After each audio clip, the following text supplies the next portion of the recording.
All right, well, our first basic skill is how to have a time alone with God. This comes under a lot of different names: a quiet time, time with God, building relationship, morning worship and prayer. The principle of the whole thing is that we give God our first fruits, the best, our best time, our best focus, our best energy. So this is really important, to set aside a time and a place where you will not be disrupted. And if you think about your relationships, it's about spending time. It's about listening. It's about hearing from the other and really understanding them. Yeah, like the time that I met Marianne and we began to date.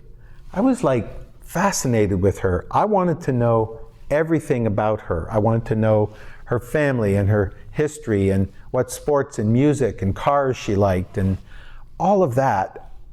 And so I just loved spending time with her and getting to know her. And it's the same idea with God. And I was the same. I was really interested in knowing more and more about what Denis did. I was impressed with the way he behaved, and he just intrigued me. So I just wanted to know more. So if we can get jazzed about each other, imagine how amazing it can be to know the creator of the universe and to know him personally, even to the point where you begin to hear his voice.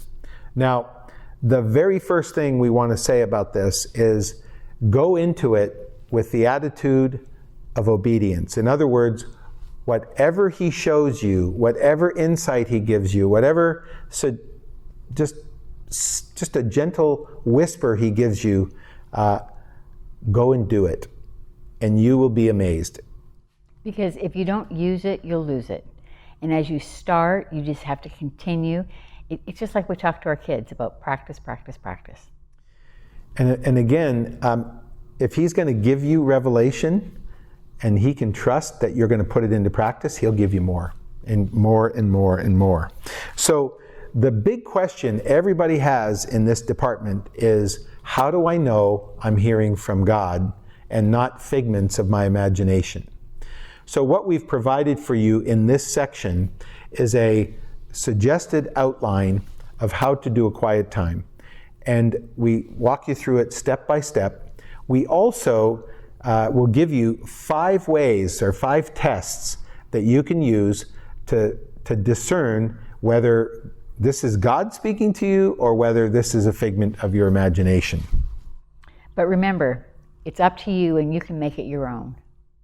So we really encourage you to dive in and just experience the joy of pursuing God and finding out how awesome he is.